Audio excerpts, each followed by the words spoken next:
అక్కడున్న మనుషుల్ని బట్టి ఇవాళ మనం ఆ నేషన్ అలా చూస్తాం. అలాగే ఇండియాలో లవర్ ఆల్సో ఫైటర్ ఆల్సో ఇద్దరు ఉంటారు. సో అంటే మనుషుల్ని బట్టి మనం ఒక ముద్ర అనేది వేసేయకూడదు అనేది పాయింట్. బట్ ఇండియా అనేది ఏంటి, దానికి ఒక స్వరూపం ఉంది, ఒక సోల్ ఉంది, డైవర్సిటీ, యూనిటీ ఇన్ డైవర్సిటీ, అన్ని రకాల వాళ్ళు ఉంటారు సో అలాగే బిగ్ బాస్ కూడా అన్ని రకాల మనుషులు ఉంటారు. సో మనం ఆ కోణంలోనే చూడాలి తప్ప ఒక స్వేచ్ఛ అందరికీ ఇవ్వడం జరుగుతుంది. దాన్ని కొంతమంది మిస్యూజ్ చేస్తారు, కొంతమంది కరెక్ట్గా యూజ్ చేసుకుంటారు. సో కరెక్ట్గా యూజ్ చేసిన వాళ్ళు విన్నర్స్ అవుతారు, హార్ట్ విన్నర్స్ అవుతారు, బిగ్ బాస్ విన్నర్స్ అవుతారు. ఓకే, ముఖ్యంగా చూసుకుంటే ఈ బిగ్ బాస్లో వెళ్ళే ఎవరైతే అమ్మాయిలు ఉన్నారో వాళ్ళని ముందుగానే కమిట్మెంట్లు అడగడం, అయ్యో సార్ మీరు రకరకాలు వస్తున్నాయి సార్. అస్సలు అంటే నేను ఇప్పటిదాకా చూసిన బిగ్ బాస్ వాళ్ళ ట్రీట్మెంట్ అవన్నీ కూడా ఇవన్నీ కథలు సార్. ఇప్పుడు మీరు ఏదైతే అన్నారో కథలేనంటారా? కథలైతే ఖచ్చితంగా 100కి 200-300% కథలని నేను గ్యారంటీగా చెప్పగలను. ఎందుకంటే ఇప్పుడు మీరే అన్నారు అదేంటది, మీరు ఏంటి బిగ్ బాస్ వాళ్ళు మీకు డైరెక్ట్ చేసి ఇలా గట్టిగా ఫైట్ చేస్తే వస్తుంది అని చెప్పి నాకు నిజంగా నవ్వు వచ్చింది. అలాగే ఈరోజు ఫోన్ చేసేది లేదు, మాట్లాడేది లేదు. టక్కున ఒక 10 రోజుల క్రితం వచ్చిన కాల్, దానికి అసలు దీనికి సంబంధమే లేదు. అండ్ వాళ్ళతో మాట్లాడినప్పుడు కూడా ఈ ఇష్యూ వాళ్ళకి కొంతే తెలుసు, ఏదో జరుగుతుంది ఏంటది అని చెప్పి వాళ్ళు అప్పుడే నారదీసింది తప్ప నిజంగా వాళ్ళకి అంత ఇది కూడా తెలియదు.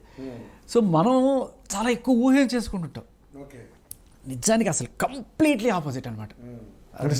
సెలబ్రిటీ షో అనేసరికి కొంత ఊహలు ఎక్కువ అయిపోతుంది. నేను చాలా విన్నాను మీరన్నట్టే, కొంతమంది ముందుగానే విన్నర్స్ మాట్లాడేసుకుంటారు, వీళ్ళే విన్నర్స్, అంత స్క్రిప్టెడ్, ఇది వీళ్ళు 4 వారాలు 5 వారాలు, నథింగ్ లైక్ దట్ సార్, ఏమీ లేదు అలా. మరి బయటకు వచ్చి చెప్పిన వాళ్ళందరూ అలాగే చెప్తున్నారు సార్. చాలా మంది అంటే లోపల నుంచి బయటకు వచ్చిన వాళ్ళు ఉంటారు కదా, మన ఎలిమినేషన్ అయ్యి వచ్చిన వాళ్ళు, కొంతమంది అలా మాట్లాడిన సందర్భాలు ఉన్నాయా?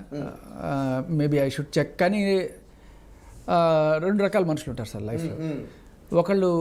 ఒకళ్ళ ఫెయిల్యూర్కి నా ఫెయిల్యూర్ అయ్యింది అనుకోండి, దానికి నేనే రెస్పాన్సిబిలిటీ తీసుకోవడం, నా సక్సెస్కి నేనే రెస్పాన్సిబిలిటీ తీసుకోవడం. కొంతమంది వాళ్ళ సక్సెస్ని సపోర్టర్స్కి లేకపోతే ఫ్యామిలీ మెంబర్స్కి, వైఫ్కి ఇలా అంకితం చేసేవాళ్ళు ఉంటారు. కానీ నేను సక్సెస్ అయితే నాది, నేను ఫెయిల్ అయితే అది నీది తోసేడే వాళ్ళు ఉంటారు కదా. సో ఎందుకురా నువ్వు ఫెయిల్ అయ్యావు అంటే నా తప్పు కాదు, బిగ్ బాస్ తప్పు, అది కరెక్ట్ కాదు. ఓకే సో సరే, కమిట్మెంట్స్ లేవంటున్నారు, ఓకే మీ ఒపీనియన్ అది. ఇప్పుడు రికమెండేషన్స్ ఏమైనా ఉంటాయా సార్? మీకు నంబరు అందరికీ ఉంటుంది. మీరు అలా నాకు వెళ్ళాలండి, నాకు తెలిసిన వాళ్ళు సార్ నాకు వెళ్ళాలని సార్ ఎవరికైనా చెప్పండి సార్ అని 2 ఏళ్ల క్రితమే, అంటే క్లోజ్ కాంటాక్ట్స్లో అడగండి సార్ అని. మరి పెద్ద కాంటాక్ట్సే, మళ్ళీ వాళ్ళ తలుచుకుంటే కాంది లేదా అనుకునే రేంజ్ కాంటాక్ట్స్.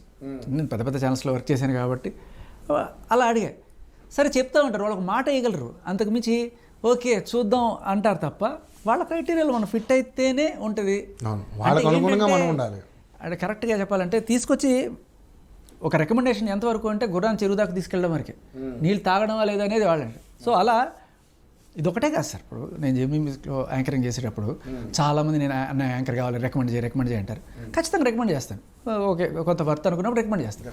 ఎంతవరకు అది అక్కడ ఆడిషన్ అయ్యే వరకు. బట్ నేను ఆడిషన్ చేసే వాళ్ళని ఇన్ఫ్లుయెన్స్ చేసేసి అక్కడ పైన టాప్ మోస్ట్ వాళ్ళని కూడా ఇన్ఫ్లుయెన్స్ చేసేసి తీసుకో అని చెప్పిన సీన్ ఉండదు ఎవరికి. ఇవంతా ఊతి తోడక్క అనమాట. అంతేనా? అంతే. అక్కడ దాకా అయితే రికమెండేషన్ అంబకే.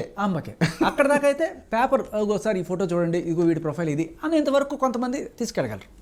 అంతకుమించి రికమెండేషన్ పని చేయవు, కమిట్మెంట్లు ఏమి ఉండవు. సో నిష్పక్షపాతంగా వెళ్తుంది. ఒక మహా అయితే ఎంత మాక్సిమం ఒక ఇంటర్వ్యూ వరకు పెట్టించగలరేమో, అది కూడా డౌట్. ఎందుకంటే నేను అడిగినప్పుడు నాకు ఇంటర్వ్యూ కూడా పెట్టించలేకపోయారు.